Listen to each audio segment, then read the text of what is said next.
Bumi Nusantara kita merupakan tempat yang unik, tempat yang penuh dengan misteri, legenda dan cerita-cerita dari peradaban lama. Cerita-cerita yang terus-menerus memberikan nafas bagi kehidupan masyarakat kita, menjadi sebuah tuntunan dalam kehidupan. Kearifan lokal dan penghormatan terhadap alam merupakan hal yang selalu dijadikan petua hidup. Namun perkembangan zaman senantiasa mengikis hal-hal seperti ini dan membuat kita lupa betapa pentingnya kearifan lokal ini. Dan berikut merupakan sebuah cerita mengenai Nusantara yang selalu diliputi oleh legenda dan mitosnya, yakni sejarah tentang Sabdo Palon dan Mbah Petruk. Ketika pertama Islam masuk ke tanah Jawa, tidaklah semulus yang orang sangka. Sebab tanah Jawa sudah ada manusia, juga ada bangsa jin yang menganut kepercayaan kuno. Ada yang menduga mereka adalah penganut Hindu dan Buddha, yakni agama yang pada saat itu berkembang. Namun banyak yang menduga mereka adalah penganut kepercayaan Jawa kuno. Mereka ini dipimpin oleh Sabdo Palon. Karena paham mereka yang berbeda, maka ketika Islam masuk disambut dengan peperangan. Bukan peperangan sembarang perang, namun perang mistis, perang ilmu-ilmu gaib. Sehingga tidak sedikit ulama Islam yang dikirim dari Mesir gugur dalam peperangan mistis tersebut. Dalam wadah kasar mereka tewas karena tersapu gelombang pasang, semacam tsunami dan sebagainya. Perang itu berlanjut dengan banyaknya jatuh korban di kedua belah pihak. Maka diutuslah Syekh Subakir, ulama asal Persia atau Iran yang dikenal ahli ilmu gaib dan bisa melihat bangsa jin.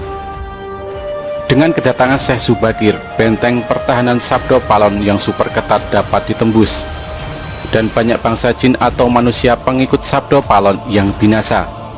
Melihat keadaan yang tidak menguntungkan itu, Sabdo Palon mengadakan gencatan senjata. Dia mengajak Syekh Subakir berunding dan menghentikan perang. Syekh Subakir menerima ajakan tersebut dengan tangan terbuka, karena dia juga melihat jalan perundingan jauh lebih baik daripada melanjutkan pertempuran yang tidak ada gunanya. Kemudian terjadilah kesepakatan antara Syekh Subakir dengan Sabdo Palon. Isi kesepakatan itu antara lain, Islam boleh berkembang atau disebarkan di tanah Jawa, tetapi tidak boleh dilakukan dengan pemaksaan. Islam harus menghormati dan menghargai budaya, adat istiadat setempat. Islam tidak boleh memaksa orang yang berbeda keyakinan untuk memeluk agama baru tersebut. Dan kalau orang Islam yang memimpin atau jadi pemimpin harus mengayomi semua orang, semua agama dan semua kepercayaan, dan menjunjung tinggi kearifan lokal. Dan sejak saat itu Sabdo Palon bersama pengikutnya termasuk Mbah Petruk Moksa. Mereka hilang dari pandangan umum dan tidak mudah dilihat oleh manusia biasa. Hanya mereka yang memiliki kelebihan dan paham ilmu gaib yang dapat melihatnya. Sebelum menghilang, Sabdo Palon sempat berpesan kepada Syekh Subakir bahwa suatu ketika dia, Sabdo Palon atau pengikutnya Mbah Petruk akan kembali menunjukkan jati dirinya kalau pemimpin negeri ini tidak amanah, tidak mencintai rakyat, hanya berbuat untuk kesenangan dirinya dan kelompoknya saja, sementara membiarkan rakyat dalam kesengsaraan dan penderitaan.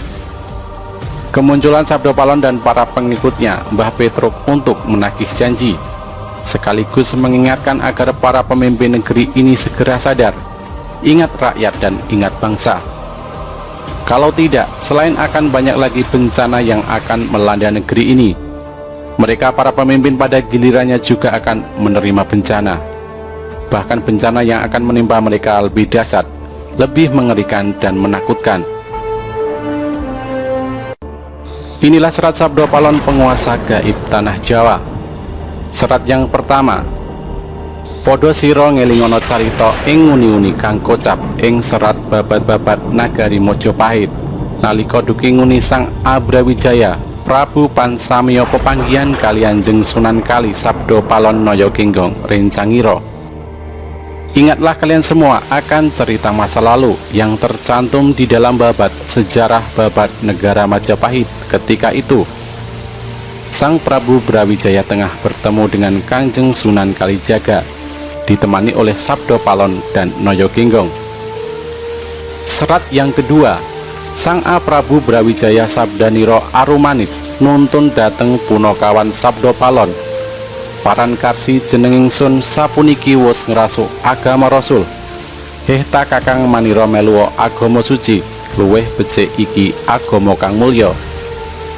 Sang Prabu Brawijaya berucap dengan lemah lembut, mengharapkan kepada kedua Punokawan atau pengiring dekatnya, tapi Sabdo Palon tetap menolak. Diriku ini sekarang sudah memeluk agama Rasul, yaitu Islam. Wahai kalian kakang berdua, ikutlah memeluk agama suci, lebih baik karena ini agama yang mulia. Serat yang ketiga, Sabdo Palon matur sugal, yen kawula boten arsi ngrasuka agama Islam, wit kula puniki yekti ratuning Dahyang Jawi, momong marang anak putu sagung kang Paranata kang jumeneng ing tanah Jawi wis pinasti sayekti kula pisahan.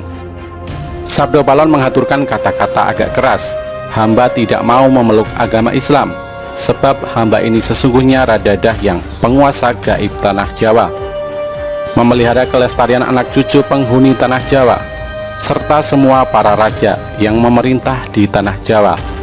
Sudah menjadi suratan karma, wahai Sang Prabu, kita harus berpisah. Serat yang keempat, kelawan paduka Sang Nata wangsul maring Sunyaruri, mung kula matur petungna ing benjang. Sak pungkur mami yen wis prapta kang wanci jangkep gangsal atus taun wit ing dinten punika, kula gantos agami Gama Budi kula sebar ing tanah Jawa. Dengan paduka wahai Sang Raja, kembali ke Sunyaruri, alam kosong tapi berisi, alam yang tidak ada tapi ada. Hanya saja saya menghaturkan sebuah pesan agar paduka menghitung. Kelak sepeninggal hamba, apabila sudah datang waktunya, genap 500 tahun mulai hari ini, akan saya ganti agama di Jawa, agama Budi akan saya sebarkan di tanah Jawa. Serat yang kelima, sinten tan purun ngagaya yekti kula rusak sami sun sajakaken, putu kula berkasakan rupi-rupi dereng lega, kang ati yen durung lebur atempur, kula damel pratondo-pratondo tembayan mamihar di Merapi yen wis njebluk mili lahar. Siapa saja yang tidak mau memakai akan saya hancurkan, akan saya berikan kepada cucu saya sebagai tumbal, makhluk halus berwarna-warni.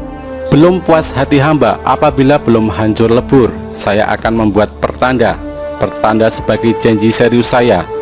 Gunung Merapi apabila sudah meletus mengeluarkan lahar. Serat yang keenam, ngidul ngilen Purukira ngodo banger ingkang warih nggih punika wedal kula wus nyebar agama Budi Merapi. Janji mamai anggegereng jagat satuhu karsanireng. Jawata sadaya gilir gumanti, boten kenging kalamunta kaowahan. Ke arah selatan barat mengalirnya, berbau busuk air laharnya, itulah waktunya. Sudah mulai menyebarkan agama Budi. Merapi janji saya, menggelegar seluruh jagat, kehendak Tuhan, karena segalanya pasti akan berganti, tidak mungkin untuk dirubah lagi. Serat yang ketujuh, sangat-sangat ting sangsara kang tuwu ing tanah Jawi, sinengkalan tahunira lawan sabta ngesti aji upami nyabarang kali, prapteng tengah-tengahing kaline banjir bandang, jeroning ngelepno jalmi kathah sirna manungsa prapteng pralaya. Sangat-sangat sengsara yang hidup di tanah Jawa, perlambang tahun kedatangannya, seandainya menyeberangi sebuah sungai. Ketika masih berada di tengah-tengah, banjir bandang akan datang tiba-tiba. Tinggi air mampu menenggelamkan manusia, banyak manusia sirna karena mati. Sabdo Palon dan Noyo Genggong adalah penuntun gaib yang mewujud. Beliau berdua senantiasa hadir mengiringi raja-raja Jawa zaman Hindu-Buddha. Beliau berdua pergi meninggalkan tanah Jawa semenjak keruntuhan Majapahit pada tahun 1400 Saka atau 1478 Masehi, terkenal dengan Surya Sangkala yang sangat populer di Jawa, yaitu Sirna Ilang Kertaning Bumi. Kalimat Kertaning Bumi diambil dari nama asli Prabu Brawijaya Pamungkas, yaitu Raden Kertabumi. Janji kedatangan beliau berdua diucapkan di Belambangan ketika Majapahit hancur diserang oleh pasukan Demak Bintoro. Prabu Brawijaya meloloskan diri ke arah timur, hendak menyeberang ke Pulau Bali, namun masih bertahan sementara di Belambangan atau Banyuwangi sekarang. Raden Patah, pemimpin Demak Bintoro, merasa bangga telah menghancurkan Majapahit yang dia anggap sebagai negara kafir. Serta-merta setelah mendengar kabar berhasil dikuasainya Majapahit oleh tentara Islam, Raden Patah datang dari Demak ingin melihat langsung keadaan Majapahit yang berhasil dihancurkan. Setelah itu, dengan bangga beliau meneruskan perjalanannya ke pesantren Ampel Denta, hendak mengabarkan keberhasilan tersebut. Namun ternyata Nyi Ageng Ampel, istri almarhum Sunan Ampel, malah mempersalahkannya.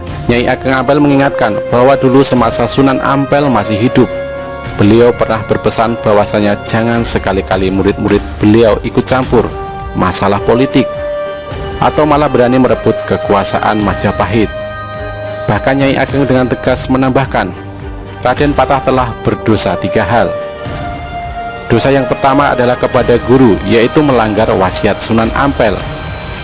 Dosa yang kedua kepada ayah, karena Prabu Brawijaya adalah ayah kandung dari Raden Patah. Dosa yang ketiga adalah kepada raja, karena raja adalah imam, tidak boleh dilawan tanpa alasan yang benar.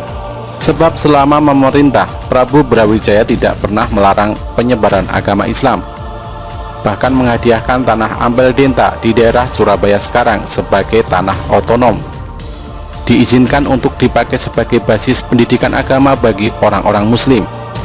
Dengan sangat menyesal, Raden Patah meminta petunjuk bagaimanakah cara untuk menghapus kesalahannya. Nyai Ageng menyarankan agar kedudukan Prabu Brawijaya Pamungkas sebagai raja harus dikembalikan. Namun yang menjadi masalah adalah kemanakah sang Prabu meloloskan diri. Nyai Ageng memperkirakan sang Prabu pasti menuju ke Pulau Bali. Raden Patah berniat menyusul sendiri, namun dicegah Nyai Ageng Ampel.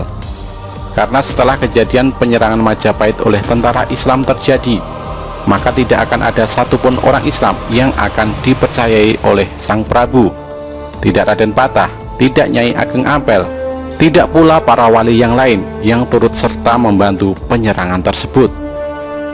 Namun hanya ada 2 wali yang mungkin masih beliau percayai. Pertama Syekh Siti Jenar dan kedua Sunan Kalijaga.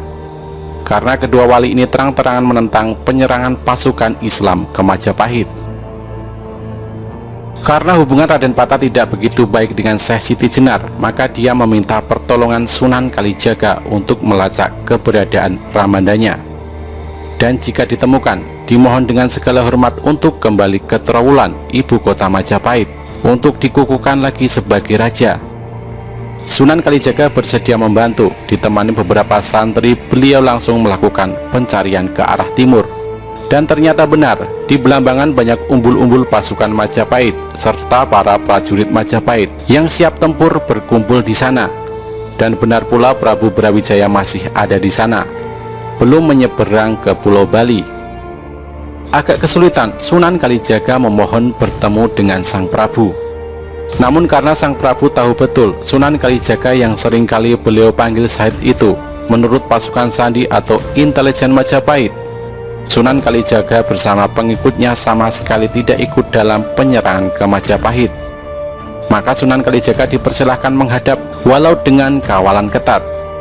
Disinilah dialog Serat Sabdo Palon terjadi. Sang Prabu Brawijaya ditemani Sabdo Palon dan Noyo Ginggong dihadap oleh Sunan Kalijaga beserta sesepuh Majapahit yang kebetulan bersama-sama sang Prabu hendak menuju ke Pulau Bali, menyusul beberapa masyarakat Jawa lainnya yang lebih dahulu melarikan diri ke sana. Mendengar penuturan Sunan Kalijaga, sang Prabu luruh hatinya, karena sejatinya sang Prabu kini tengah menggalang kekuatan besar untuk merebut kembali tahta dari tentara Islam. Tidak bisa dibayangkan apabila itu terjadi, karena pendukung sang Prabu Brawijaya masih banyak tersebar di seluruh Nusantara. Pertumpahan darah yang lebih besar pasti akan terjadi. Putra-putra Prabu Brawijaya masih banyak yang berkuasa dan mempunyai kekuatan tentara yang besar, seperti Adipati Handayaningrat IV di Pengging, Lembu Peteng di Madura, Bondan Kejawen di Tarub, dan masih banyak lagi. Sunan Kalijaga meminta agar pertikaian dihentikan, dan sudilah kiranya sang Prabu kembali memegang tampuk pemerintahan.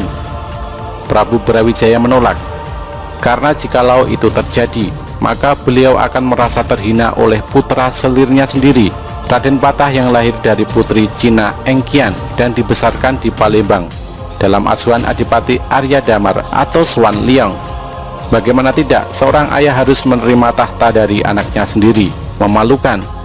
Ketika perundingan menemui jalan buntu, maka Sunan Kalijaga mengusulkan agar beliau dengan kebesaran jiwa mau memeluk Islam. Dengan demikian, seluruh pendukung beliau pasti akan meninggalkan beliau satu persatu, dan pertumpahan darah yang lebih besar lagi akan terhindar. Mendengar akan hal itu, Prabu Brawijaya tercenung. Untuk menghindari peperangan lebih besar, setidaknya usulan Sunan Kalijaga memang masuk akal. Demi perdamaian, sang Prabu mengesampingkan egonya, maka penuh dengan kebesaran hati, beliau menyatakan masuk Islam. Terkejut seluruh yang hadir, termasuk Sabdo Palon dan Noyo Ginggong, hingga terlontarlah sebuah janji seperti tercantum pada serat Sabdo Palon di atas. Sepeninggal Sabdo Palon dan Noyo Ginggong, sang Prabu pun bersedia kembali ke Trowulan, namun bukan hendak kembali menduduki tahta, akan tetapi mendamaikan seluruh kerabat Majapahit agar merelakan tahta dipegang oleh Raden Patah. Dalam perjalanan pulang inilah Sunan Kalijaga meminta bukti ketulusan sang Prabu dalam memeluk Islam. Sunan Kalijaga memohon untuk memotong rambut panjang sang Prabu dengan sebilah keris. Setelah diizinkan, Sunan Kalijaga memotong rambut beliau, tapi ternyata tidak satu helai pun terpotong. Sekali lagi Sunan Kalijaga meminta keikhlasan sang Prabu memeluk Islam, dan sekali lagi Sunan Kalijaga memotong rambut beliau. Kali ini terpotong sudah. Namun Sunan Kalijaga belum puas. Menjelang berangkat kembali ke Trowulan, Sunan Kalijaga mengambil air comberan yang berbau tidak sedap, dimasukkan ke dalam sebilah bambu. Di hadapan sang Prabu, beliau menyatakan bahwasanya apabila air comberan ini sesampainya di Trowulan, airnya berubah tidak berbau busuk.